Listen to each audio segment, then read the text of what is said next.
Hello friends, welcome to my channel PCS with Chauhan. दोस्तों, मेरा नाम है कीरत चौहान। गाइस, यहाँ हमारा चल रहा है दृश्य इसकी क्विक बुक, जिसमें भारतीय संविधान, राज्य व्यवस्था एवं गवर्नेंस की बात कर रहे हैं। चैप्टर नंबर 23, जो कि है संविधान संशोधन एक नज़र में। जो भी संविधान संशोधन संशोधन हुए हैं उसके बारे में बात करेंगे। अगर आपको वीडियो अच्छी लगे तो वीडियो को लाइक जरूर करिएगा। चैनल को आपने अभी तक सब्सक्राइब नहीं किया तो चैनल को सब्सक्राइब करिएगा, शेयर करिएगा अपने दोस्तों में। जो भी ये पढ़ना चाहता हो, आपके पास मेरा व्हाट्सएप नंबर है, टेलीग्राम पेज है, आप चाहें तो इसे ज्वाइन कर सकते हैं। अगर आपकी कोई भी क्वेरी है तो आप मुझसे पूछ सकते हैं। पीडीएफ रिलेटेड कोई हेल्प चाहिए आपको मिलेगी। नोटिफिकेशन आपको यहाँ मिल जाते हैं और न्यूज़पेपर रिलेटेड हेल्प आपको यहाँ पे मिल जाती है। और गाइस, अगर आप लोग को घटना चक्र की या इंडियन ज्योग्राफी क्विक बुक या क्विक बुक की वीडियोस देखनी है तो आप चैनल की प्लेलिस्ट में जाइए, वहां आपको मिल जाएगा। चलिए अभी हम आगे बढ़ते हैं। तो गाइज, अब हम बात करेंगे एक बार सिलेबस की। जब भी हम कोई नया चैप्टर स्टार्ट करते हैं हम सिलेबस की बात करते हैं। देखिए, हमने यहाँ चैप्टर नंबर 1 से स्टार्ट किया है। आप यहाँ पे बाकी के चैप्टर्स देख सकते हैं। Chapter number 10, 11, 12, 13। तो एटलीस्ट आपको ये पता चल जाएगा कि इस सब्जेक्ट में हम कितने चैप्टर, क्या क्या टॉपिक्स हम कवर करके अभी आए हैं। ठीक है, यानी कि अभी जो है हम पहुंच चुके हैं चैप्टर नंबर 23 पे, और टोटल जो चैप्टर है वो है 24। ठीक है गाइस, इस वाले को मैंने कहा था ये बहुत ज़्यादा इंपॉर्टेंट आपके लिए नहीं रह जाता है अगर आप पीसीएस के पॉइंट ऑफ व्यू से देखते हैं तो। ठीक है, बाकी तो आप क्या करिएगा, जो इसकी पीडीएफ है, अगर आप मेरा टेलीग्राम पेज जो है ना ज्वाइन करेंगे तो वहां पे अगर आप सर्च में लिखेंगे दृष्टि, राइट, जब दृष्टि लिखेंगे तो आपको ये जो पीडीएफ है मिल जाएगी। अगर आप लोग ये चैप्टर पढ़ना चाहते हैं तो आप वहां से पढ़ सकते हैं। ठीक है, बाकी अभी जो हम स्टार्ट करने जा रहे हैं वो है संविधान संशोधन एक नज़र में। ठीक है, इसकी हम यहाँ पे बात करेंगे। ठीक है गाइस, तो चलिए अब हम बढ़ते हैं आगे। यानी कि ये रहा हमारा चैप्टर, जो कि है संविधान constitutional amendment at a glens. ठीक है, अब देखिए भूमिका यानी कि इंट्रोडक्शन से स्टार्ट करते हैं। यहाँ लिखा है कि दुनिया, चलिए थोड़ा सा देखिए, यहाँ लिखा है दुनिया के किसी भी संविधान में परिवर्तन या संशोधन की प्रक्रिया का अपनाया जाना प्रगति का सूचक माना जाता है। मतलब ये है कि लाइक आपने संविधान बना दिया तो गैस ऐसा नहीं है कि 100 साल तक संविधान में कोई भी चेंज होगा ही नहीं। जैसे जैसे समय बदलता है, चीजें बदलती हैं। जब चीजें बदलती हैं तो आपको उसके अकॉर्डिंग अपने नियम कानून भी बदलने पड़ेंगे। अच्छा, बात चाहे संविधान की हो या किसी व्यवस्था या समाज की हो, वह अंदर आवश्यक परिवर्तन करके ही विकास की जो है सीढ़ियां चढ़ता है। ठीक है, धीरे धीरे परिवर्तन होता है। ठीक है, कोई भी संविधान निर्मात्री सभा यह दावा नहीं कर सकती कि उसके द्वारा संविधान में रखे गए जितने भी प्रावधान है वो क्या सार्वकालिक प्रकृति के हैं। ठीक है, तो इस तथ्य को ध्यान में रखते हुए भारतीय संविधान को भी संशोधित किया जाता है। यानी कि संविधान सभा ये नहीं कह सकती कि भैया जो हमने कह दिया वो हमेशा ही रहेगा, इसमें चेंजेस नहीं आने चाहिए। लेकिन जैसे समय बदलता है ना गाइस, धीरे धीरे चीजें, परिस्थितियां, सामाजिक आर्थिक स्थिति बदलती जाती है, उसी अकॉर्डिंग हमें ना चेंज करना पड़ता है अपने संविधान में भी। तो संविधान संशोधन के संदर्भ में डॉक्टर जो अम्बेडकर है उन्होंने कहा था क्या, सभा ने ये नहीं माना कि संविधान अंतिम और क्या है, निर्दोष है। सभा की यह मतलब, सभा मतलब जो संविधान सभा है जिसने संविधान का निर्माण किया, तो सभा की यह धारणा नहीं है कि संविधान के संशोधन का अधिकार जनता को नहीं दिया जाए, जैसे कि कनाडा ने किया है, या संशोधन के लिए अत्यंत कठिन शर्तें निर्धारित कर दी जाए, जैसे कि अमेरिका या ऑस्ट्रेलिया में किया गया। मतलब इसमें कनाडा का एग्जाम्पल ये है। कनाडा में ना संविधान में संशोधन थोड़ा सा आसान है, जनता द्वारा हो जाता है। और अगर हम वहीं अमेरिका की, ऑस्ट्रेलिया की बात करें तो यहाँ पे संशोधन थोड़ा सा कठिन है। तो सभा ने क्या करा, संविधान संशोधन के लिए एक सरल प्रक्रिया अपनाई। जो लोग संविधान से संतुष्ट नहीं है उन्हें केवल 2/3 बहुमत प्राप्त करना, जो संविधान से संतुष्ट नहीं है उन्हें 2/3 बहुमत प्राप्त करना है। और यदि वे 2/3 बहुमत भी अपने पक्ष में प्राप्त नहीं कर सकते तो यही समझा जाएगा कि संविधान के प्रति उन्हें जो असंतोष है उसमें जनता उनके साथ नहीं है। ठीक है, यानी कि अगर आपको संशोधन करना है तो एटलीस्ट 2/3 बहुमत चाहिए। और अगर ऐसा नहीं होता है यानी कि जनता आपके साथ नहीं है, वो नहीं चाहती संशोधन, तो इस कथन से स्पष्ट होता है कि संविधान निर्माता संविधान को ना तो कठोर बनाना चाहते थे और ना लचीला, पूरी तरह से लचीला भी नहीं बनाना चाहते थे कि आसानी से संशोधन हो जाए, और इतना कठोर भी नहीं बनाना चाहते थे कि जरूरत पड़ने पर संशोधन ही ना हो पाए। तो उनके इन्हीं विचारों की झलक जो है संविधान संशोधन संबंधी उपबंधों में देखी गई है। देखिए प्रक्रिया, देखिए संविधान संशोधन की। भारतीय संविधान में संशोधन 3 प्रकार से हो सकता है। एक होता है गाइस साधारण बहुमत से। ठीक है, पहले हम देख लेते हैं और कौन कौन से। एक होता है आपका विशेष बहुमत से। एक क्या होता है गाइस, एक होता है विशेष, देखो एक संसद के विशेष बहुमत के अलावा क्या होता है कि कम से कम आधे राज्यों के विधानमंडलों की अनुसमर्थन में पारित होने वाले विधेयक, यानी कि संसद तो हाँ ही बोले, ठीक है, संसद में तो विशेष बहुमत मिले है, प्लस आधे राज्य भी इस पे हाँ बोले। तो इस 3 तरीके से हम जो है संविधान में संशोधन करते हैं। चलिए समझते हैं। पहला है साधारण बहुमत, मतलब ऐसे संशोधन के लिए क्या है, दोनों सदन यानी कि हम कहेंगे लोकसभा और राज्यसभा में उपस्थित और मत देने वाले जो सदस्य हैं उनके आधे से अधिक की सहमति, यानी कि अगर 100 लोग बैठे हैं तो इसका आधा यानी कि 50 हो गया, 50 + 1 इतने लोग की सहमति चाहिए, ठीक है, साधारण बहुमत में, ठीक है। तो ऐसे उपबंधों का जो है संशोधन संविधान के आर्टिकल 368 के अंतर्गत नहीं आता। मतलब ये जो है 368 के अंतर्गत ऐसे जो है आपके संशोधन नहीं आते हैं, ठीक है। तो इसमें क्या है, जैसे आपके आर्टिकल 2, 3, 4 इनमें जैसे आप क्या पढ़ते हैं कि कोई राज्य है, ठीक है, तो राज्य में क्या हो रहा है कि कोई राज्य है उसका क्षेत्र बदल दिया जा रहा है, बढ़ा दिया जा रहा है, कम कर दिया जा रहा है, या फिर 2 राज्यों को मिलके 1 कर दिया जा रहा है, या 1 से 2 कर दिया जा रहा है, तो ये सब। तो आर्टिकल नंबर 75 हो गया। मतलब इस ये जो साधारण बहुमत है, ये आर्टिकल को आप चेंज कर सकते हैं, संशोधन कर सकते हैं। आर्टिकल 1053 है, 106, 10 125, 148 ये सब हो गए, ठीक है। तो अब देखिए विशेष बहुमत में क्या होता है, जिन उपबंधों का संबंध भारत के संघीय ढांचे से है, ठीक है, संघीय ढांचे से अगर कोई उपबंध है, उन्हें छोड़कर आर्टिकल 368 के अंतर्गत संशोधन माने जाने वाले शेष सारे उपबंध इसी वर्ग में आएंगे, यानी कि यहाँ पे क्या आर्टिकल 368 के अंतर्गत आएंगे सर। तो इसमें क्या है, विधेयक को सदन की कुल संख्या का बहुमत हासिल होना चाहिए, यानी जो भी बिल आएगा उसमें क्या है, संसद की जो कुल संख्या है ना उसका हमें क्या चाहिए, बहुमत चाहिए। मतलब प्रत्येक सदन में उस विधेयक को उपस्थित और मतदान करने वाले सदस्यों में से कम 2/3 लोग उस पे हाँ बोले। मतलब हमने फिर वही पहले साधारण बहुमत में हमने कहा था 100 लोग वोट कर रहे हैं, उपस्थित है, और उसमें से क्या है 50 यानी कि आधे से एक ज्यादा हो जाएगा तो साधारण बहुमत पारित हो जाएगा, मान लिया जाएगा पास हो गया। लेकिन अगर यहीं पे हम विशेष बहुमत की बात करें तो गाइस यहाँ पे हमें 51 चाहिए था साधारण बहुमत में, और यहाँ पे हमें कितना चाहिए, 2/3, यानी कि आपका हो गया, ये आपका 33 हो गया, और ये हो गया 66, एटलीस्ट 66 वोट चाहिए, यानी कि विशेष बहुमत में उससे ज्यादा ही चाहिए। यहाँ पे 51 था, यहाँ पे 66 हो गया, मतलब पहले वाले से तो ज्यादा है विशेष बहुमत में, ठीक है। तो ये हो गया। अब दूसरा देखिए, अब तीसरा जो है हमारे पास वो है आपका ये मतलब कि विशेष बहुमत तो चाहिए, प्लस आधे राज्यों की सहमति भी चाहिए। तो इस प्रकार के संशोधन का संबंध क्या है, संघात्मक ढांचे से, ठीक है, संघात्मक। तो इसे का आर्टिकल 262 के अनुसार क्या है, इसे दोनों सदनों के विशेष बहुमत, दोनों सदन यानी कि लोकसभा राज्यसभा दोनों में क्या है, विशेष बहुमत चाहिए, यानी कि वही 2/3 लोग जो है उस पर वोट करें, और कम से कम आधे राज्यों के जो विधानमंडल है उनके द्वारा इस आशय का संकल्प पारित करने से अनुसमर्थन दिया जाए, मतलब आधे से अधिक आधे राज्य एटलीस्ट बोले हाँ।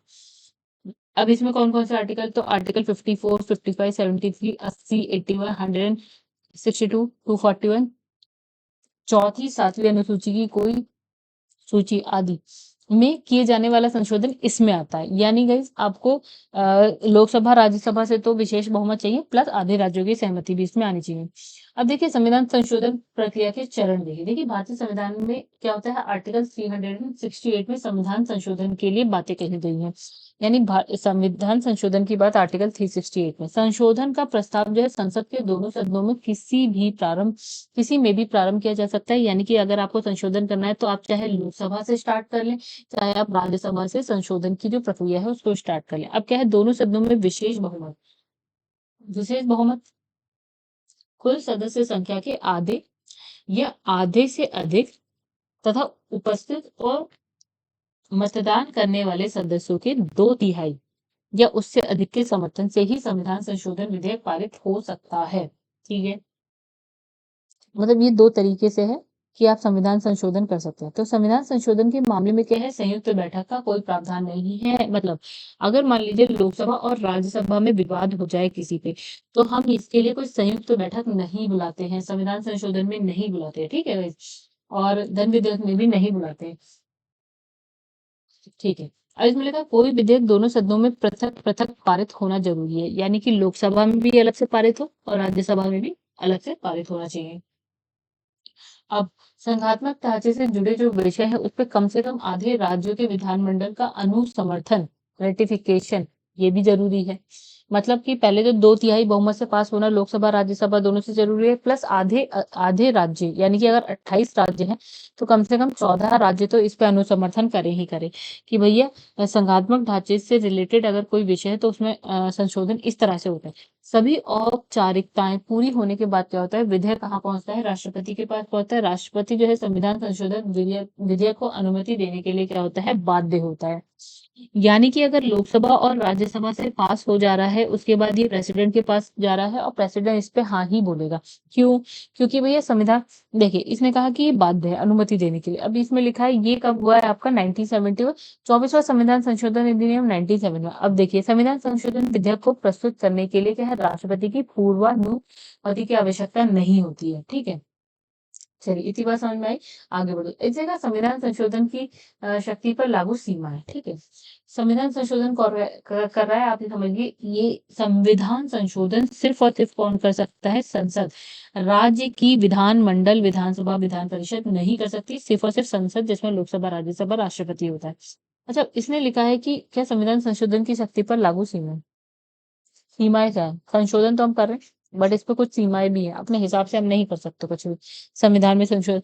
देखिए भारतीय संसद और न्यायपालिका में इस प्रश्न पर बार बार टकराव होता रहता है कि संविधान के किन खंडों या उपबंधों को आर्टिकल 368 के माध्यम से संशोधन किया जा सकता है और किन्हें नहीं किया जा सकता। मतलब ये बता रहे हैं कि आर्टिकल 368 के तहत किसे संशोधित किया जा सकता है, किसे नहीं किया जा सकता है। इस पर विवाद है संसद और न्यायपालिका में बहुत समय से। अच्छा, 1951 में क्या होता है, नाम याद है, चंपकम दोराई राजन बनाम मद्रास राज्य। इम्पोर्टेंट केस है ये केस है बस। ठीक है, तो 1951 में जो ये चंपकम दोराई राजम बनाम मद्रास राज्य मामले में सुप्रीम कोर्ट ने शिक्षण संस्थाओं में पिछड़े वर्ग यानी कि बैकवर्ड कास्ट के आरक्षण को समता के अधिकार के उल्लंघन के आधार पर अवैध घोषित किया, तो संसद ने प्रथम संविधान संशोधन कर ऐसे आरक्षण को वैध बना दिया। मतलब इसने कहा बैकवर्ड कास्ट को क्या दिया जा रहा था, आरक्षण दिया जा रहा था। संविधान ने कहा भैया नहीं, ये समता का जो अधिकार है यानी कि सब समान है, इसका उल्लंघन हो गया। तो फिर संसद आई बीच में, सरकार आई बीच में, तो संसद ने क्या करा, एक संविधान संशोधन कर दिया, पहला संविधान संशोधन, और उसने कहा नहीं भैया इसको जो आरक्षण मिल रहा है वो सही है, वैध है। ठीक है, एक ये केस हो गया। ठीक है, इंपॉर्टेंट केस हो गया क्योंकि लड़ाई चल रही है। जहां भी लड़ाई चलेगी आपकी सरकार और क्या बोलते हैं सुप्रीम कोर्ट के बीच में, न्यायालय और सरकार के बीच में, तो वो इम्पोर्टेंट हो जाएगा। अब देखिए यहाँ पे है, पहला हो गया चंपकम दोराई राजम बनाम मद्रास राज्य, बैकवर्ड कास्ट के लिए था। ठीक है, आरक्षण देना चाहिए नहीं देना चाहिए वाला। क्या है, शंकरी प्रसाद बनाम भारत संघ 1951 में क्या है, उच्चतम न्यायालय ने ये निर्धारित किया कि यदि आर्टिकल 368 का प्रयोग करते हुए संविधान संशोधन किया जा रहा है तो आर्टिकल 13(2) के अधीन क्या है, विधि नहीं माना जाएगा। चलिए, मतलब अगर आप संविधान का संशोधन कर रहे हैं तो आर्टिकल 13(2) के तहत वो कोई कानून नहीं माना जाएगा, विधि नहीं माना जाएगा। एक बात इसने कही, शंकरी प्रसाद बनाम भारत संघ 1951 में। ठीक है, अब यहाँ पे क्या होता है 1960 का, ये इंपॉर्टेंट, सज्जन सिंह बनाम राजस्थान राज्य मामले में उच्चतम न्यायालय ने निर्धारित किया कि आर्टिकल 368 के अंतर्गत मूल अधिकारों में संशोधन किया जा सकता है। ये तो गाइस यहाँ पे फंडामेंटल राइट्स की बात हुई। ठीक है, ये इतना इंपॉर्टेंट सा नहीं है। ठीक है, लेकिन इसने कहा कि आर्टिकल 368 के तहत फंडामेंटल राइट में संशोधन किया जा सकता है। ये है सज्जन सिंह बनाम राजस्थान राज्य। ठीक है, चलिए ये आ जाता है, बहुत इंपॉर्टेंट केस है, गोलकनाथ बनाम पंजाब राज्य। ठीक है, मैं क्या, सुप्रीम कोर्ट ने फैसला दिया कि आर्टिकल 368 के तहत भी संसद को ये शक्ति नहीं है कि वे मूल अधिकारों को छीन या न्यूनतम कर सके, और आर्टिकल 13(2) में प्रयुक्त विधि शब्द के अंतर्गत सभी प्रकार की विधियां सम्मिलित है। ठीक है, मतलब यहाँ पे देखिए क्या कहा, आर्टिकल 13(2) के अधीन विधि नहीं माना जाएगा। यहाँ पे बोल दिया इसने, शंकरी प्रसाद में बोला विधि नहीं माना जाएगा। एक बात, संशोधन के बाद विधि नहीं माना जाएगा, एक चीज। दूसरी चीज यहाँ पे अपना न्यायालय जो है ना, सरकार के अगेंस्ट बात कर रही है, ठीक है। सरकार के अगेंस्ट पहली बात इसने ये कही कि अभी सरकार ने इससे पहले क्या बोला था, यहाँ पे फंडामेंटल राइट्स में आप परिवर्तन कर सकते हैं। मे बी फंडामेंटल राइट्स को कोई फंडामेंटल राइट्स आपका हटा सकते हैं, उसको कम कर सकते हैं, लेकिन अब यहाँ पे लड़ाई हो गई, अब यहाँ पे लड़ाई हो गई सुप्रीम कोर्ट की सरकार से। तो इन्होंने कहा पहली बात कि आप जो मूल अधिकार है उसको छीन नहीं सकते, कम नहीं कर सकते। दूसरी बात इसने कहा 13(2) में जो प्रयुक्त विधि है वो उसके अंतर्गत सभी प्रकार की विधियां सम्मिलित हैं, सभी प्रकार की विधियां सम्मिलित हैं। यानी कि दोनों गोलकनाथ बनाम जो है पंजाब राज्य में क्या है, सरकार की और उच्चतम न्यायालय की लड़ाई चल रही है, जिसमें उच्चतम न्यायालय ऊपर जाता हुआ दिख रहा है, जीतता हुआ, ठीक है। अब इसने कहा कि गोलकनाथ मामले में दिए गए निर्णय के प्रभाव को शून्य कर, अब भैया सरकार क्यों को उच्चतम न्यायालय को जीतने दे, तो इसने कहा कि जो ये मामले में जो दिया गया निर्णय था ना गोलकनाथ वाले में, उसके प्रभाव को शून्य करने के लिए सरकार ने क्या करा, एक तो संविधान संशोधन ही कर डाला। ये बहुत ही इंपॉर्टेंट संविधान संशोधन है guys। तो 24वां संविधान संशोधन अधिनियम पारित कर दिया है, ठीक है। क्यों? क्योंकि न्यायालय को नीचे करना है, अपनी बात ऊपर रखनी है, तो सरकार ने कुछ ऐसा किया, ठीक है। अच्छा गाइस एक चीज और समझिएगा, हर वक्त देखिएगा कि प्रधानमंत्री कौन है, ताकि ना एक माइंडसेट आपका डेवलप हो जाए कि भैया ये जो बंदा था या ये जो बंदी थी ना, तो ये क्या करना चाह रही थी या क्या करना चाह रहे थे, राइट।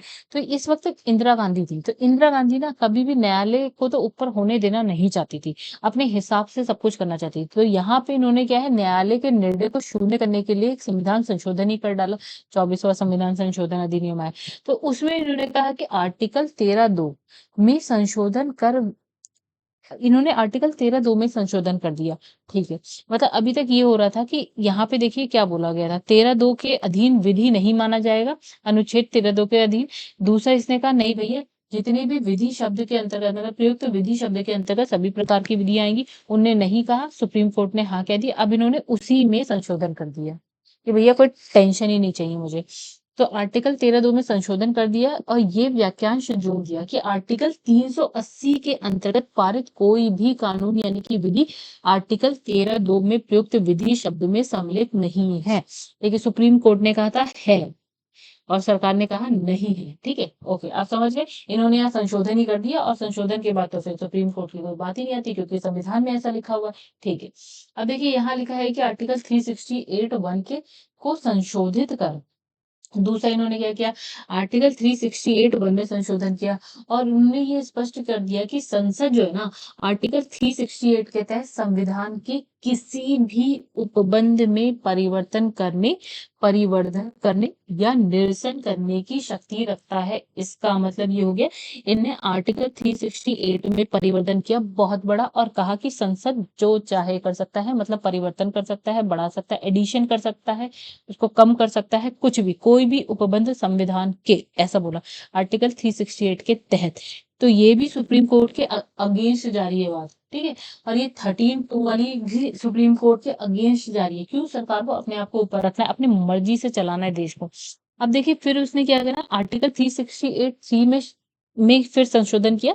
तो उसमें शामिल यह स्पष्ट मतलब इसमें क्या किया कि इन्होंने कहा आर्टिकल 13 की कोई भी बात इस अनुच्छेद के अंतर किए गए किसी संशोधन पे लागू नहीं होगी। चलो इतनी बात आप समझ गए, आगे बढ़ते हैं। आर्टिकल 368(2) को संशोधित किया और प्रावधान किया कि इसके अंतर्गत पारित विधेयक यानी कि बिल, जितने भी बिल पारित हुए हैं उस पर राष्ट्रपति को हाँ ही बोलना है, राष्ट्रपति बाध्य हो जाता है कि भैया सरकार, देखिए उस वक्त बहुमत था कांग्रेस का, तो कांग्रेस अगर हाँ कह दे रही है यानी कि पास कर दे रही है किसी बिल को, तो वो नहीं चाहेगी कि राष्ट्रपति अब अड़ंगा लड़ाए। तो इन्होंने एक संविधान संशोधन ये किया कि भैया जो भी पास होके चला गया है राष्ट्रपति को अब हाँ ही बोलना है। मतलब राष्ट्रपति की क्या ही वैल्यू रह गई राष्ट्रपति के कहने ना कहने की, तो आप भेजो ही मत राष्ट्रपति के बाद, ऐसे ही मान लो कि बिल एक्ट बना दो, ठीक है। अब ये वाली बात हो गई। अब देखिए क्या होता है कि एक और केस आया, ये सारी कहानी 67 में एक केस आया था, कौन सा था गाइस, ये गोलकनाथ वाला, राइट।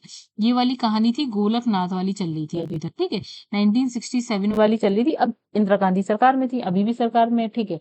चलो अब यहाँ 73 में भी वो सरकार में है। तो यहाँ पे एक और केस आता है, क्या, केशवानंद भारती बनाम केरल राज्य। इसमें क्या होता है कि जो न्यायालय है वो परेशान हो गया बेचारा, मतलब सुप्रीम कोर्ट थोड़ा सा परेशान हो गया। अब इसने क्या कहा सुप्रीम कोर्ट ने निर्धारित किया क्या कि जो अभी इंदिरा गांधी की सरकार जो थी ना, उन्होंने जो 24वां संविधान संशोधन अधिनियम है, ठीक है, उन्होंने कहा कि ये वैध है, अथवा अर्थात अर्थात संसद आर्टिकल 368 के तहत मूल अधिकारों में संशोधन कर सकती है। एक बात, मतलब एक तो इसने कहा कि फंडामेंटल राइट्स में संशोधन कर सकती है, फिर इसने कहा आर्टिकल 13 में प्रयुक्त विधि शब्द में आर्टिकल 368 के तहत होने वाले संशोधन अधिनियम जो है ना शामिल नहीं होंगे। तो इन्हें ये दोनों बात वो वाली मान ली जो सरकार ने कही। किंतु अब देखिए बहुत बड़ा शब्द आ जाता है किंतु। किंतु संसद ना संविधान का संशोधन करके संविधान का जो आधारभूत ढांचा है उसका उल्लंघन नहीं करेगी। मतलब संसद कुछ भी करे, मन है उसका। अब जब बात नहीं मान रहे तो मत मानो, ठीक है, अपने मन से जो मन में आए करो, लेकिन अब तुम क्या नहीं कर सकते। यहाँ पे एक चीज आती है आधारभूत ढांचा, यानी बेसिक स्ट्रक्चर जो है उससे खिलवाड़ नहीं कर सकती है संसद, ये बोला सुप्रीम कोर्ट ने। उन्होंने कहा जो मन में आए कर लो, लेकिन संविधान का बेसिक स्ट्रक्चर आप चेंज करने की कोशिश नहीं करेंगे। अच्छा, सर्वोच्च न्यायालय ने अभी तक निम्नलिखित तत्वों को, अच्छा हाँ, तो यहाँ पे इंपॉर्टेंट क्या हो जाता है, केशवनंद भारती बनाम केरल राज्य 1973, ये भी याद रखिएगा गाइस, और इससे पहले वाला भी इंपॉर्टेंट था, ठीक है। अब देखिए यहाँ पे लिखा है सर्वोच्च न्यायालय ने अभी तक निम्नलिखित तत्वों को संविधान के आधारभूत ढांचे में शामिल किया। मतलब इसने कहा, मतलब सुप्रीम कोर्ट ने कहा भैया जो मन कर लो, कर जो मन करे कर लो, लेकिन आपका बेसिक स्ट्रक्चर जो है संविधान का वो नहीं बदलना चाहिए। मतलब बेसिक स्ट्रक्चर में क्या क्या आता है कि संविधान की सर्वोच्चता हमेशा बनी रहे। मतलब ये ना हो कि भैया विधायिका विधायिका ऊपर हो जाए, संविधान नीचे हो जाए, मतलब सरकार ऊपर हो जाए, संविधान नीचे हो जाए। तो सुप्रीम कोर्ट ने कहा कि ये कभी नहीं होना चाहिए। दूसरे इसने कहा कि रूल ऑफ लॉ होना चाहिए, विधि का ही शासन होना चाहिए, ठीक है। तीसरे इसने कहा शक्ति के पृथक्करण का सिद्धांत होना ही होना चाहिए। यानी केंद्र स्तर पर अगर कुछ शक्तियां दी गई हैं, राज्य स्तर पर फिर आपका उससे भी नीचे, यानी कि केंद्र और राज्य के बीच में शक्तियों का बंटवारा है तो वही रहना चाहिए, सारा का सारा केंद्र पे नहीं आना चाहिए। संविधान का संघात्मक ढांचा बना रहना चाहिए। अब ये स्वतंत्र और निष्पक्ष चुनाव पर आधारित लोकतंत्र प्रणाली होनी चाहिए, ठीक है। यानी कि ये नहीं है कि जैसे आप देखते हैं बाकी, जैसे पाकिस्तान है, आप कहने को लोकतंत्र है लेकिन है तो नहीं। तो इसने कहा ये सारी चीजें नहीं बदलनी चाहिए, सुप्रीम कोर्ट ने ऐसा कहा। फिर राज्य व्यवस्था का गणतंत्रात्मक ढांचा होना चाहिए। जैसे हम प्रेसिडेंट की अगर बात करते हैं तो ठीक है, ये गणतंत्र ये दिखाता है कि मतलब आम आदमी में से कोई भी उठ के प्रेसिडेंट बन सकता है, ठीक है। ये चीज चेंज नहीं होनी चाहिए, संसदीय प्रणाली की सरकार होनी चाहिए, ठीक है। ठीक है। अब इसने कहा देश की संप्रभुता ये बरकरार रहनी चाहिए, ये नहीं कि उसके ऊपर कोई और सर पे आके बैठ जाए आपके। फिर है न्यायपालिका की स्वतंत्रता बनी रहनी चाहिए, न्यायिक पुनर्वलोकन का अधिकार न्यायपालिका के पास होना चाहिए, यानी कि न्यायपालिका स्वतंत्र होनी चाहिए, और जो ये न्यायिक पुनर्वलोकन करता है यानी कि जुडिशियल रिव्यू करता है वो करते रहे। इस पे भी वो कोई लिमिटेशंस ना आ जाए। संसद की संविधान में संशोधन करने की जो है शक्ति है, लेकिन सीमित होनी चाहिए, नहीं कुछ भी अनाप शनाप कर दे। मूल अधिकार और जो नीति निर्देशक तत्व है उसके मध्य में क्या होना चाहिए, आपका संतुलन बना रहना चाहिए। मूल अधिकारों का सार, हालांकि मूल अधिकार में संशोधन किया जा सकता है, ठीक है। अब इसने लिखा है सामाजिक आर्थिक न्याय का उद्देश्य और राज्य का लोक कल्याणकारी स्वरूप ये होना चाहिए। मतलब सरकार क्या है, लोगों के कल्याण की बात करे। पंथ निरपेक्षता यानी कि सेकुलरिज्म होना चाहिए, क्यों, क्योंकि हमारे यहाँ बहुत सारे धर्म है, सबको सबको बराबर आदर मिले, सबको परखने का मौका मिले। इसलिए स्वतंत्र और निष्पक्ष निर्वाचन का सिद्धांत होना चाहिए। इलेक्शन स्वतंत्र हो, निष्पक्ष हो, न्याय को क्या है, वास्तव में क्या है, सुलभ होना चाहिए, ठीक है। अभी सब बातें हो गई। मतलब यहाँ पे इनने कहा कि तुम्हारा जो मन में आए कर लो, लेकिन तुम्हें फंडामेंटल राइट्स को कम करना है, मन करे कर लो। आर्टिकल 13 के तहत विधि मानना है मानो, नहीं मानना है मानो, मत मानो, ठीक है। लेकिन आप बेसिक स्ट्रक्चर चेंज नहीं करेंगे। संविधान का बेसिक स्ट्रक्चर में क्या बातें थी हमने पढ़ ली कि ये चीजें तो आप बिल्कुल चेंज नहीं कर सकते। अब ये केशवानंद भारती वाला ही केस था ऊपर ना, जिसमें ये सारी बातें चल रही है। यानी कि गाइस यहाँ एक क्वेश्चन बनता है कि जो बेसिक स्ट्रक्चर यानी कि आपका आधारभूत ढांचे की बात हुई वो किस केस में हुई, तो केशवानंद भारती बनाम भारत केरल राज्य की 1973 की बात है, ठीक है। या ये कह सकता है कि इसमें इस केस में क्या निकल के आया, तो यहाँ पे क्या निकल के आया, आधारभूत ढांचे की बात यानी कि बेसिक स्ट्रक्चर की बात निकल के आई, ठीक है। अब फिर इसी की बात है केशवानंद भारती मामले में।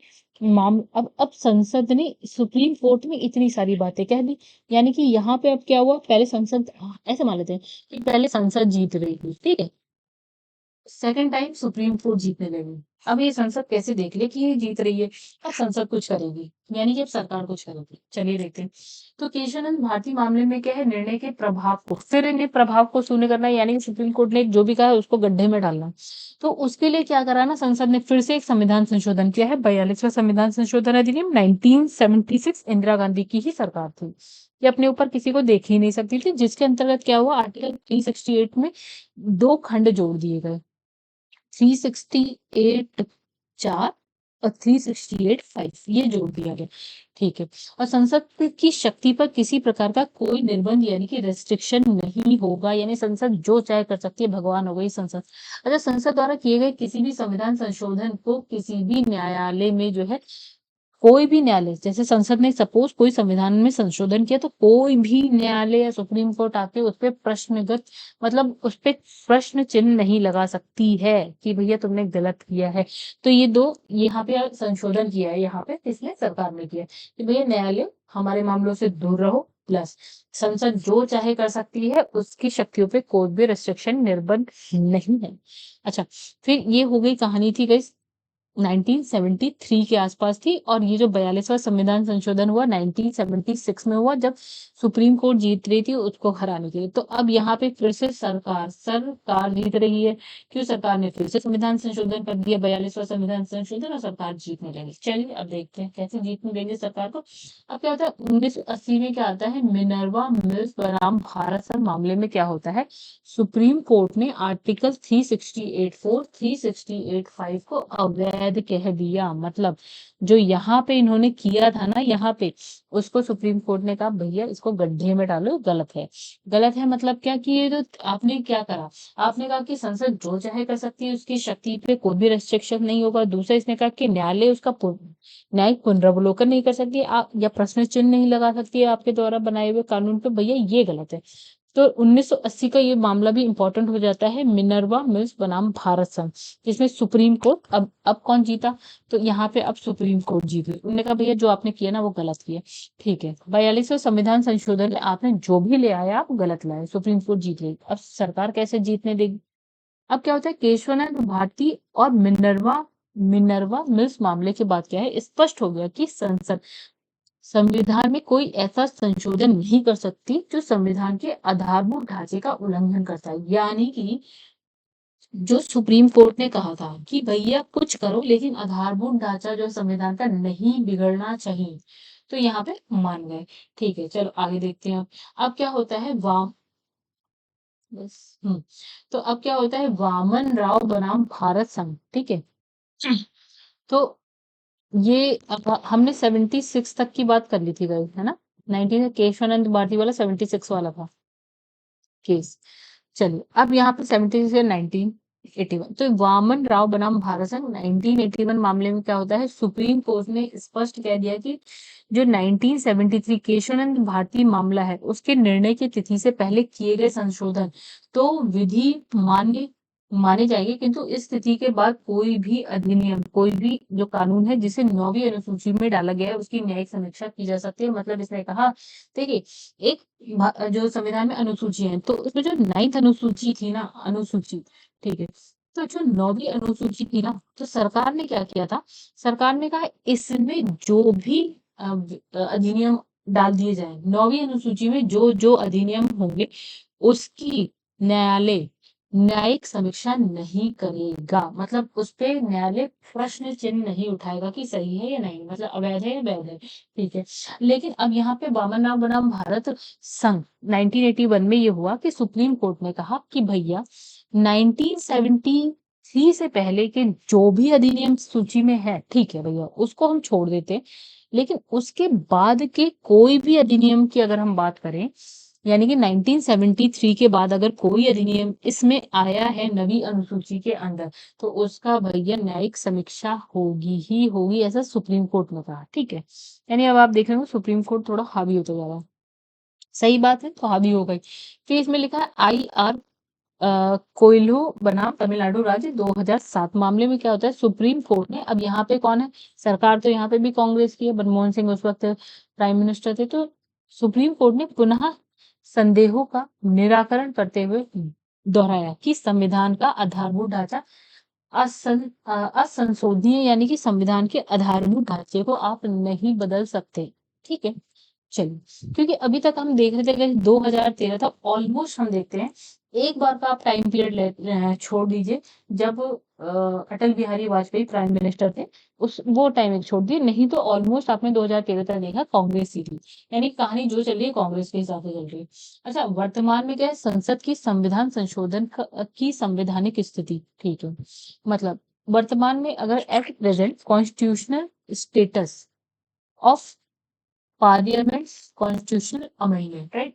अब देखिए यहाँ पे क्या है, संसद मूल अधिकारों यानी कि फंडामेंटल राइट्स सहित किसी भी उपबंध में संशोधन कर सकती है, मतलब फंडामेंटल राइट्स में भी कर सकती है, किसी और क्लॉज उपबंध में भी संशोधन संसद कर सकती है, किंतु संशोधन जो है ना, संविधान के आधारभूत ढांचे के विरुद्ध नहीं होना चाहिए, यानी कि आप संशोधन करिए लेकिन आधारभूत ढांचा बिगड़ना नहीं चाहिए। आर्टिकल 368 का खंड 3 वैध है, अर्थात संविधान संशोधन विधि की वैधता का परीक्षण आर्टिकल 13(2) के संदर्भ में नहीं किया जा सकता। ठीक है, संसद संविधान संशोधन की अपनी शक्ति को बढ़ा नहीं सकती है, क्योंकि संविधान संशोधन की सीमित शक्ति भी आधारभूत ढांचे का हिस्सा है।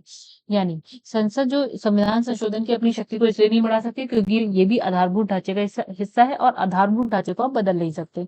आधारभूत ढांचे का सिद्धांत क्या है, भूत लक्षी प्रभाव से नहीं, भविष्य लक्षी प्रभाव से लागू किया जाता है। यानी कि आपने कहा कि आधारभूत ढांचे का जो सिद्धांत है, ठीक है, यानी कि इसने कहा कि आज कोई कानून बनाया, एक बंदा है उसने जुर्म किया था आज से 50 साल पहले, आज आज से 50 नहीं, ज्यादा हो गया, आज से 10 साल पहले, और आज एक कानून बना है कि भैया जो इसने क्राइम किया ना, उस टाइप का अगर कोई क्राइम करेगा तो उसको 5 साल की जेल होगी। तो भैया अब ये आज से 10 साल पहले वाले बंदे को उठा के जेल में नहीं डाल जाएगा, अगर उसे बोलते हैं पुराना भूतलक्षी प्रभाव बोलते हैं। और भविष्य का मतलब जो आगे चलेगा उसके लिए तो इस कानून के लिए सजा है अभी, लेकिन पुराने वालों को आप ये काम नहीं कर सकते। अच्छा, यहाँ पे चलिए आगे बढ़िए। यदि संविधान संशोधन का क्या चिंता करता, चलिए देखिए क्या, हाँ, यदि संविधान संशोधन अधिनियम को 9वीं अनुसूची में शामिल कर दिया जाए तो भी न्यायपालिका की न्यायिक पुनर्वलोकन शक्ति सीमित नहीं होती है। 173 के बाद नवी अनुसूची में शामिल किए जाने वाले किसी भी विषय में न्यायालय न्यायिक पुनर्वलोकन कर सकता है। ठीक है, कोई नई बात नहीं, समझ गए आप। चूंकि केशवन भारती मामले में क्या है, 13 न्यायाधीशों की न्यायपीठ बैठी, ठीक है, यानी कि 13 न्यायाधीश बैठे, जजेस बैठे, इसलिए उपयुक्त उपयुक्त स्थिति में परिवर्तन तभी हो सकता है जब 13 और ये 13 से अधिक न्यायाधीशों की न्यायपीठ केशवानंद भारती मामले का निर्णय पढ़ दे। यानी आप ये कह सकते हैं कि केशवानंद भारती मामले में कितने जज बैठे थे, 13। इसने कहा जो भी बातें करी गई हैं उसमें आप चेंज कर सकते हैं, लेकिन कब, जब कोई एक ऐसी बैठक बैठे जिसमें 13 से ज्यादा जो है जजेस बैठे और वो जो है ना केशवानंद भारती मामले का जो निर्णय था उसको पलट दे। ठीक है, ऐसा होना थोड़ा सा मुश्किल हो जाएगा। देखिए, प्रमुख संविधान संशोधन की बात करते हैं तो ऐसे संशोधन जो दो भागों में वर्गीकृत, ऐसे संशोधनों को क्या करा हमने, दो भागों में वर्गीकृत कर दिया। जैसे एक हो गया आपका आधारभूत महत्व के संशोधन में अन्य महत्व के संशोधन।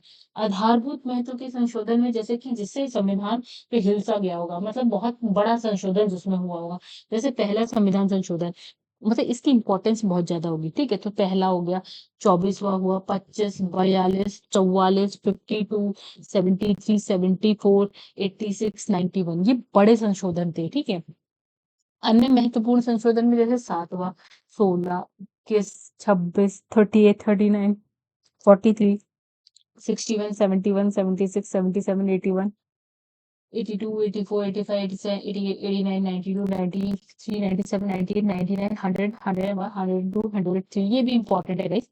देखिए, बहुत संशोधन तो बहुत हुए हैं, लेकिन इतने ही क्यों लिखे गए, इसमें भी जो बहुत ज्यादा इंपॉर्टेंट होंगे उसकी बात करेंगे। ये तो सारे इंपॉर्टेंट है ही अपने आप में। ठीक है, चलो अब कहानी बढ़ती है आगे। तो अब देखिए यहाँ पे क्या है, इसने इसने कहा आधारभूत महत्व के संशोधन की बात करते हैं। जैसे पहला संविधान संशोधन हुआ था 1951 में, 47 में तो हम आजाद हुए थे, मतलब 1947 में आजाद हो गए थे। 1950 में आपको संविधान मिला था और 51 में ही संशोधन हो गया उसमें, मतलब 1950 में आपको संविधान मिल गया, अगले ही साल संशोधन हो गया पहला। ठीक है, मतलब कुछ तो रहा होगा। देखिए अब क्या हुआ ना, संपत्ति से रिलेटेड ये संशोधन था, इसलिए बहुत इंपॉर्टेंट है।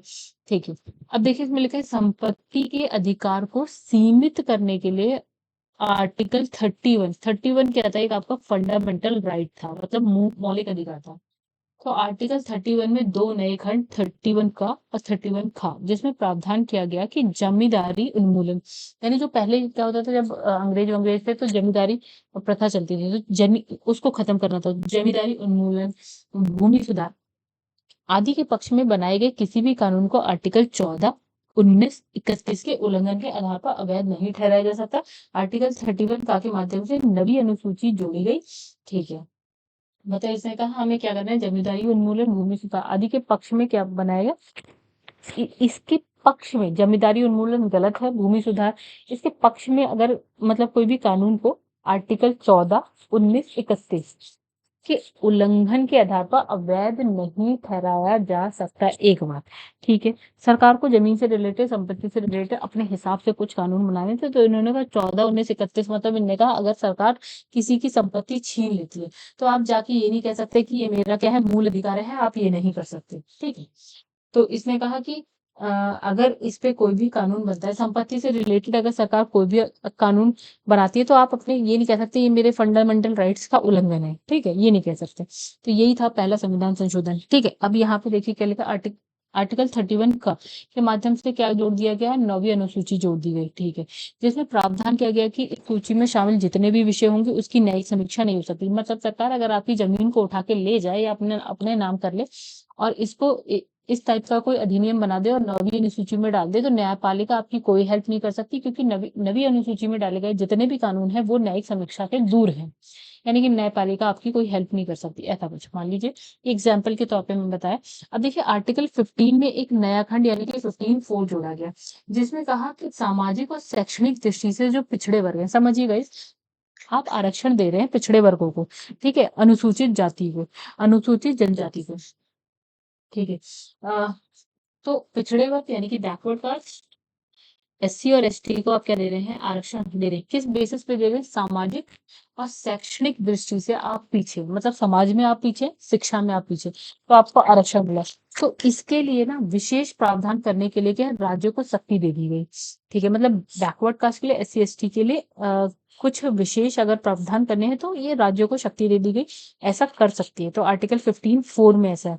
अच्छा, 19(2) में क्या है, आर्टिकल 19(2) में क्या है, संशोधन करके 19(1) का ने देखा भाषण और अभिव्यक्ति की स्वतंत्रता पर 3 और प्रमुख कारकों से युक्त निर्बंध यानी कि रेस्ट्रिक्शंस लगाई गई। यानी कि 19(1) का जो है उसमें क्या था, भाषण अभिव्यक्ति की स्वतंत्रता की बात कही गई है। यानी आप भाषण दे सकते हैं, आप कुछ भी, आपकी मतलब फ्रीडम ऑफ एक्सप्रेशन है इसमें।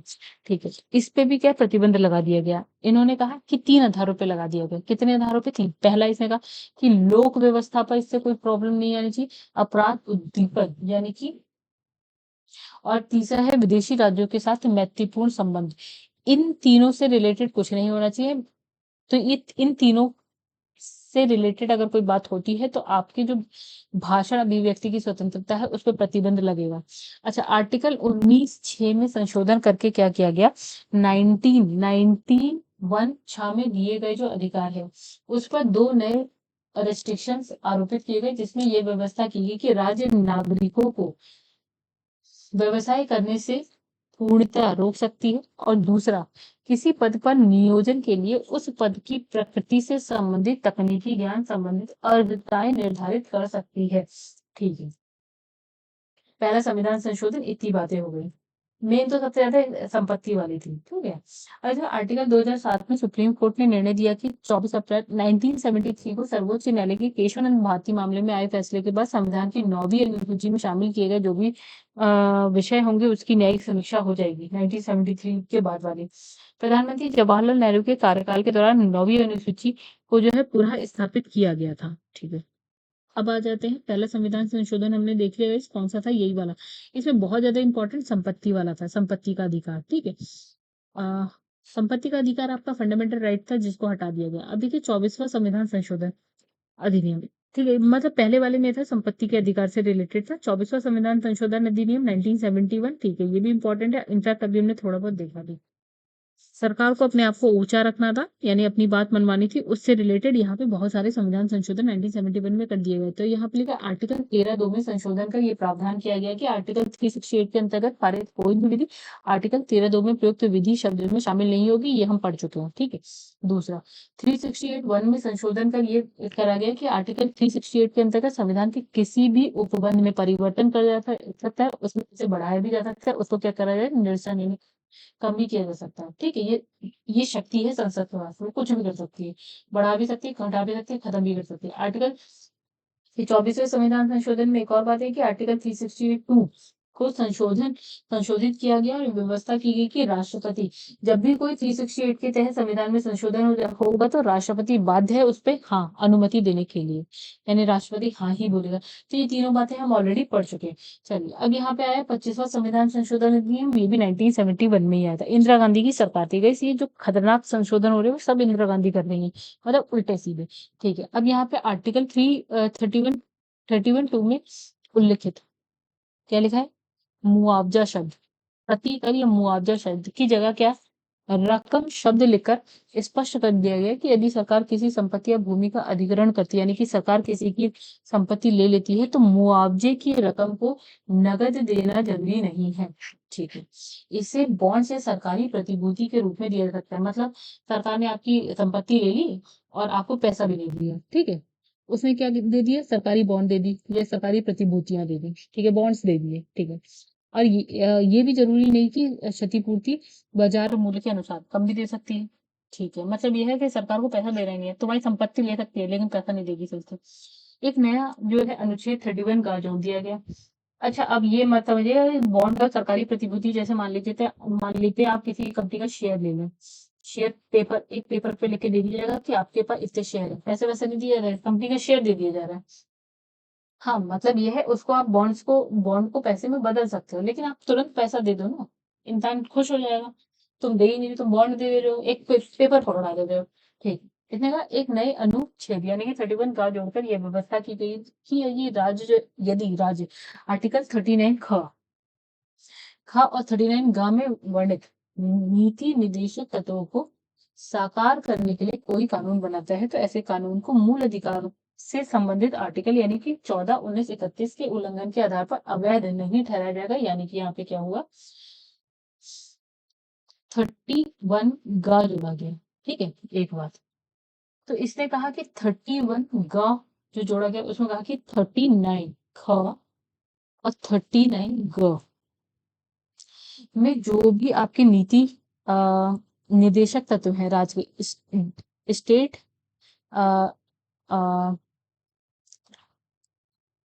ठीक है, जो भी राज्य के नीति निर्देशक तत्व है, उसने कह दिया ना कि नीति निर्देशक तत्व को इसने फंडामेंटल राइट्स के ऊपर रख दिया। यानी कि अगर कोई नीति निर्देशक तत्व सरकार बनाती है, नीति निर्देशक तत्व के लिए कोई कानून बनाती है, किसी पॉइंट पे कानून बना देती है, और वो अगर फंडामेंटल राइट्स यानी कि 14, 19 और 31 का उल्लंघन कर रहा है ये नीति निर्देशक तत्व, तो इसे जो है ना अवैध नहीं माना जाएगा, ठीक है। यानी कि इसने नीति निर्देशक तत्व को आपके फंडामेंटल राइट से ऊपर रख दिया। फिर राज्यों के लिए प्रावधान किया गया कि राज्य किसी भी निजी संपत्ति के अधिग्रहण के लिए विधि बना सकती है, मतलब राज्य यानी कि सरकार किसी की भी संपत्ति को लेने के लिए कोई भी कानून बना सकती है। इसके लिए राष्ट्रपति से आवश्यक सहमति लेना आवश्यक होगा, ठीक है। इस आस्था की जो है सहमति लेना आवश्यक होगा, नहीं राष्ट्रपति सहमति देगा, तो दे ही देगा। अच्छा, 42वां संविधान संशोधन 1976 की बात करें, यहाँ पे भी आपकी इंदिरा गांधी ही वो है, सरकार है। तो फिर इससे ये ना इनकी एक मेंटल स्टेट पता चलती कर क्या रही है, ठीक है। आप इंदिरा गांधी को दिमाग में रख के आप पढ़ा करिए, ठीक है, तो आपको समझ में आएगा कि उल्टे ही काम कर रही हैं, कि मतलब यार ऐसा कानून बना है कि आपकी संपत्ति सरकार ले ले, ये ऐसा कानून बना दे कि आपकी संपत्ति सरकार लेके आपको पैसा ना दे, आपको एक बॉन्ड दे दे, तो सब उल्टा ही हो रहा है ना। देखिए अब यहाँ पे 42वां संविधान संशोधन मुख्यतः क्या है, सरदार स्वर्ण सिंह समिति की सिफारिश का मूर्त रूप है। यानी कि एक समिति में सरदार स्वर्ण सिंह इन्होंने कुछ अपनी एक रिपोर्ट दी थी, उसमें कुछ सिफारिशें की थी, तो उसके अकॉर्डिंग ही ये वाला संशोधन हुआ। ठीक है, इसे हम लघु इम्पोर्टेंट, ये देखिए ये भी इम्पोर्टेंट है यहाँ पे, किसकी समिति की सिफारिश। दूसरा इससे हम क्या बोलते हैं, मिनी कॉन्स्टिट्यूशन या लघु संविधान कहते हैं। मतलब इसमें इतना चेंज हो गया ना कि ऐसा लगता है एक लघु संविधान की तरह चेंज। इसके माध्यम से संविधान में व्यापक बदलाव किए गए, बहुत ज्यादा। यहाँ सुप्रीम कोर्ट और सरकार में चली रही थी ऑब्वियसली, तो सरकार ने मतलब कुछ नहीं सोचा, इतना बदलाव किया। देखिए सबसे पहले इसने कहा कि सबसे पहले तो जो प्रस्तावना थी, यानी कि प्रीएम्बल, सबसे आगे जो होता है कि हम भारत के लोग जो भी, ठीक है, तो उसने प्रीएम्बल में 3 शब्द जोड़ दिए। एक समाजवादी, दूसरा पंथनिरपेक्ष, तीसरा अखंडता। इंपॉर्टेंट क्वेश्चन, ये हमेशा पूछा जाएगा कि 42वें संविधान संशोधन अधिनियम 1976 में संविधान की प्रस्तावना में कौन से 3 शब्द जोड़े गए। समाजवादी, पंथनिरपेक्ष, अखंडता। ठीक है, अब यहाँ पे आया आर्टिकल 331 घ में शामिल क्या है, राष्ट्र विरोधी गतिविधियों और सम्मेलनों को वर्जित करने वाली विधि को संविधान के आर्टिकल 14, 19, 31 के उल्लंघन के आधार पर न्यायिक पुनर्विलोकन से संरक्षण। यानी कि अगर राष्ट्र विरोधी गतिविधियां हो रही हैं, सम्मेलन हो रहा है, एक्चुअल में तो राष्ट्र विरोधी नहीं हो रहा था, वो कांग्रेस विरोधी हो रहा था उस समय, ठीक है।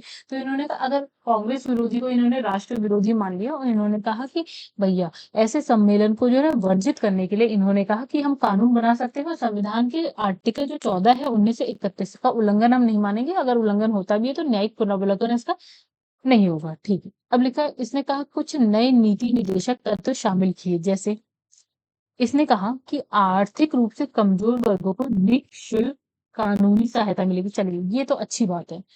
उद्योगों आदि के प्रबंधन में कामगारों की सहभागिता, ये भी अच्छी बात है। देश के पर्यावरण और वन्य जीव के संरक्षण का आदर्श, ये भी अच्छी बात है। भैया अभी तक में कोई अच्छी बातें सुनी तो ये सुनी है हमने, ठीक है। ये सारे के सारे कौन से संविधान संशोधन अधिनियम में 42वें। तो कैसे ये 3 बात जो है ना, ये निःशुल्क कानूनी सहायता इंपॉर्टेंट है, कामगारों की सहभागिता इंपॉर्टेंट है, ठीक है, पर्यावरण वन्य जीव के संरक्षण वाली बात बहुत इंपॉर्टेंट है, ये तीनों ही इंपॉर्टेंट है। चलिए कुछ अच्छा हुआ अभी तक। फिर इसने लिखा आर्टिकल 31 गांव में संशोधन के लिए प्रावधान किया गया कि भाग 4 में शामिल किसी भी नीति निर्देशक तत्व के पक्ष में संसद द्वारा बनाई गई विधियों का मूल अधिकार के उल्लंघन के आधार पर न्यायालय प्रश्न नहीं उठा सकते। मतलब इसने कहा कि एक तरफ हमारे पास नीति निर्देशक तत्व है, इस पे कोई कानून बन गया, ठीक है, और लेकिन ये कानून ना आपके फंडामेंटल राइट यानी कि 14, 19, 31 का उल्लंघन कर रहा है, तो कोई बात नहीं, न्यायिक पुनर्विलोकन जैसी या न्यायालय इस पे प्रश्न नहीं उठाएगी, यानी जो कानून बन गया सो बन गया, फंडामेंटल राइट्स गए भाड़ में, ठीक है, ऐसा हुआ। तो ये भी एक नेगेटिव बात ही हुई, आपके आपके अधिकारों को छीन लिया जा रहा है यहाँ पे। संविधान के भाग 4 का के तहत एक नया आर्टिकल यानी कि 51 का इसको जोड़ दिया गया, और इसमें क्या है, नागरिकों के मूल कर्तव्य डाल दिए गए। चलिए ये भी एक अच्छी बात है, नागरिकों के अपने कोई मूल कर्तव्य होने चाहिए। ये संकल्पना कहाँ से ली गई है, मूल कर्तव्य वाली। तो मूल कर्तव्य वाली बात जो हमने संविधान में डाली है, हमने सोवियत संघ के संविधान से ली है। तो ये क्वेश्चन बन जाता है, ठीक है, मतलब ये कुछ पॉजिटिव बात आ गई, मूल कर्तव्य अच्छी बात है, ठीक है, कि मतलब आपको अपने तिरंगे का अपमान नहीं करना है, अपने राष्ट्रगान का अपमान नहीं करना है, इस तरह की बातें, ठीक है, अच्छी। अब इसने कहा आर्टिकल 71, 74, 1 को संशोधित कर स्पष्ट किया गया कि राष्ट्रपति प्रधानमंत्री और उसकी जो मंत्रिपरिषद की सलाह के अनुसार कार्य करेगा। मतलब प्रेसिडेंट अपने मन से कोई काम नहीं करेगा, ये किसके मन से काम करेगा, जो प्राइम मिनिस्टर उसकी जो मंत्री परिषद है उसके उसके मन से या उसकी सलाह पे राष्ट्रपति काम करेगा, ठीक है। तो ये भी थोड़ा आप नेगेटिव कह सकते हैं, भैया राष्ट्रपति को इतना बड़ा दर्जा दिया है और वो अपने हिसाब से काम नहीं कर सकता। अच्छा चलिए आगे बढ़ते हैं। आपातकाल की स्थिति में लोकसभा और राज्य विधानसभाओं की जो समय अवधि है उसको 5 वर्ष से 1 वर्ष मतलब 6 वर्ष कर दिया जा सकता है, कर दिया गया। और इसके साथ ही के संसद और राज्य विधानसभाओं की संयुक्त बैठक बुलाने से संबंधित आवश्यक गण पूर्ति संबंधी प्रावधान समाप्त कर दिए गए, ठीक है। मतलब इसने कहा कि 5 साल की हमारी लोकसभा होती है, यहाँ पे उसे 6 साल कर दिया, ठीक है। अब इसने कहा कि लोकसभा और क्या है, राज्य विधानसभा को क्या 5 साल की होती है, उसे 6 साल कर दिया, ये करा इसने, ठीक है। अब देखिए आर्टिकल 357 और क्या है, जो ये गणपूर्ति वाली बात है उसको समाप्त कर दिया। जो बैठक है, इसने कहा बैठक में अगर 100 लोग हैं तो 100 लोग का 10% तो होना ही चाहिए, यानी कि 10 लोग तो होने चाहिए। तो इसको इन्होंने समाप्त कर दिया, भैया 1 लोग भी ना आए तो भी ठीक है, चलेगा। अब इसने कहा कि अनुच्छेद 357 का को संविधान में शामिल कर केंद्र सरकार को यही शक्ति दी गई कि केंद्र सरकार को क्या शक्ति मिली, यानी इंदिरा गांधी को मिल रही है, ऐसा मान लो, कि वह विभिन्न राज्यों में जहां कानून और व्यवस्था से संबंधित गंभीर परिस्थितियां उत्पन्न हो गई है वहां क्या है सशस्त्र बलों की तैनाती कर दे। यानी कि जो भी ये ऐसा मान लीजिए इंदिरा गांधी है कोई भी राज्य है कोई यूपी है इनकी बात नहीं मान रहे तो वहां पे क्या लिया सशस्त्र बल यानी कि सरकारों मतलब इन्हें सशस्त्र बलों की तैनाती कर सकता है अगर वहां पे किसी भी राज्य में जो है कानून व्यवस्था ठीक तरीके से नहीं चल रही है गंभीर परिस्थितियां उत्पन्न हो गई तो वहां सशस्त्र बल जाके पुलिस वाले सेना खड़ी हो जाएगी। ठीक है अब यहाँ पे लिखा आर्टिकल 352 आर्टिकल 356 में संशोधन कर राष्ट्रपति को संपूर्ण देश के लिए एक साथ या देश के किसी भाग में आपात घोषणा जारी करने की शक्ति देगी। यानी कि राष्ट्रपति आपातकाल लगा सकता है पूरे देश में लगा सकता है देश के किसी एक भाग में लगा सकता है। और राज्य में संविधान ये आर्टिकल 352 से आता है और 356 से आता है राष्ट्रपति शासन। यानी कि किसी राज्य में राष्ट्रपति शासन यानी कि राज्य में संवैधानिक तंत्र की विफलता के आधार पर राष्ट्रपति शासन की अवधि 6 महीने से बढ़ाकर इन्होंने क्या कर दी 1 साल कर दी। ठीक है यहाँ आर्टिकल 356 में ठीक है पहले 6 महीने होती थी राष्ट्रपति का इन्होंने कहा इसे बढ़ा दिया और 1 साल कर दिया। मतलब यूपी अगर जो है यूपी उत्तर प्रदेश अगर ना केंद्र सरकार की बात नहीं मान रहा है तो वहां पे लगा दो राष्ट्रपति का शासन। पहले 6 साल के लिए 6 महीने के लिए होता था अब तो 1 साल के लिए बढ़ा दिया। मतलब ये समझिए सरकार अपने हिसाब से ही चला रही है अभी तक कहानी मतलब इससे ऊपर कोई पहुंच ही ना जाए। अच्छा यहाँ पे लिखा संविधान के आर्टिकल 368 में 2 नए खंड 368(4) और 368(5) को शामिल कर संसदीय सर्वोच्चता को सुनिश्चित करने के लिए संसद को शक्ति दी गई कि वह आर्टिकल 368 से संबंधित संशोधन की प्रक्रिया द्वारा संविधान के किसी भी उपबंध का संशोधन कर सकती है और ये क्या है न्यायालय में प्रश्नगत नहीं होगा। मतलब बस वही वाली बात कि संसद सबसे ऊपर रख दी संसद को सबसे सर्वोच्च बना दिया और आर्टिकल इसने कहा कि संविधान में कोई भी संशोधन आप कर सकते हैं और न्यायालय इसमें टांग नहीं अड़ाएगा। सातवीं अनुसूची में परिवर्तित कर राज्य सूची में कुछ नई प्रविष्टियां शामिल की गई। देखिए हमारे पास 3 सूची होती है एक होती है संघ सूची उसमें कुछ विषय होते हैं जिसपे आपका संसद कानून बनाती है। दूसरी होती है राज्य सूची में कुछ विषय होते हैं जिसमें राज्य कानून बनाता है और एक होता है संवर्त जिसमें संसद भी और राज्य दोनों ही कानून बना सकते हैं। तो 7वीं अनुसूची में परिवर्तित कर तो ये 7वीं अनुसूची में ही सूचियां आती है। ठीक है तो 7वीं अनुसूची में परिवर्तित कर इन्होंने क्या राज्य सूची में कुछ नई प्रविष्टियां शामिल कर दी और कुछ कुछ प्रविष्टियां जैसे कि शिक्षा है नापतौल है वन आदि को समवर्ती सूची में डाल दिया गया। ठीक है मतलब राज्य सूची में था शिक्षा नापतौल वन ये सारे समवर्ती सूची में डाल दिया गया जिसमें केंद्र सरकार भी कानून बना सकती है और राज्य सरकार। सपोज की कोई है शिक्षा है तो शिक्षा में क्या है केंद्र सरकार ने भी कानून बना दिया है और राज्य सरकार ने भी कानून बना दिया यानी सेंटर ने भी बना दिया स्टेट में और दोनों में अगर टकराव हो जाता है तो केंद्र सरकार को मान लिया जाएगा। फिर से वही वाली बात केंद्र ऊपर पहुंच गया एक बार फिर। अब देखिए ये हो गया 42वां संविधान संशोधन। अब आता है 44वां संविधान संशोधन 1978 की बात होती है यानी कि 42वें संविधान संशोधन तक जो सरकार थी वो थी इंदिरा गांधी की। ठीक है या कांग्रेस की कह लीजिए। लेकिन यहाँ पे अब जैसे ही सरकार बदलती है तो 1978 वाला जो संशोधन है ये क्या करेगा जो भी यहाँ पे घपला हुआ है उसको सही करने की कोशिश करेगा। ठीक है चलिए अब समझ यानी कि अभी तक के हुए हुए घपले में जो बड़ी बड़ी घपले हैं ना बड़े बड़े जो गलतियां कर दी है इन्होंने ठीक है अपने मनमानी कर दी उसको ठीक करने की कोशिश ये वाला संविधान संशोधन करता है। इसको पॉजिटिव लेके पढ़ेंगे तो समझ में आएगा जल्दी। तो ये है 44वां संविधान संशोधन अधिनियम 1978 जनता पार्टी की सरकार आ गई थी इंदिरा गांधी की यानी कि कांग्रेस की सरकार गिर गई थी तब तो वो अगेंस्ट जाएगी इंदिरा गांधी से। ठीक है इस संशोधन के माध्यम से संविधान में व्यापक परिवर्तन किए गए। चलिए दो चीजें इसने कहा संपत्ति के अधिकार के संबंध में 19 और क्या है आपका 31 को मूल अधिकार से हटाया गया और एक नए आर्टिकल मतलब आपके संविधान जो संपत्ति का अधिकार था यानी फंडामेंटल राइट था इसको वहां से हटा दिया गया और एक नया आर्टिकल जोड़ा गया 300 का और इसे आपका क्या है लीगल राइट बना दिया गया यानी कानूनी अधिकार बना दिया गया। यानी सरकार चाहे तो भी आपकी संपत्ति आपसे ले नहीं सकती कानूनी अधिकार है आपका उस पर। हाँ अगर लेगी तो मुआवजा ही पैसा देगी। अच्छा आर्टिकल 22 के अंतर्गत क्या है निवारक निरोध में संशोधन करा और राज्य को किसी भी व्यक्ति को निरुद्ध करने और रखने के आधार को क्या है सीमित कर दिया यानी कि सरकार किसी भी व्यक्ति को उठाकर नजरबंद नहीं कर सकती। कर सकती है, लेकिन उस अधिकार को ना उन्होंने क्या थोड़ा कम कर दिया, सीमित कर दिया। ये संशोधन व्यवहार में लागू नहीं हो सका क्योंकि जनता पार्टी की सरकार क्या हो जाती है, फिर गिर जाती है, तुरंत ही गिर जाती है। ऐसा उन्होंने करने की कोशिश की लेकिन हो नहीं पाया, सरकार चली गई।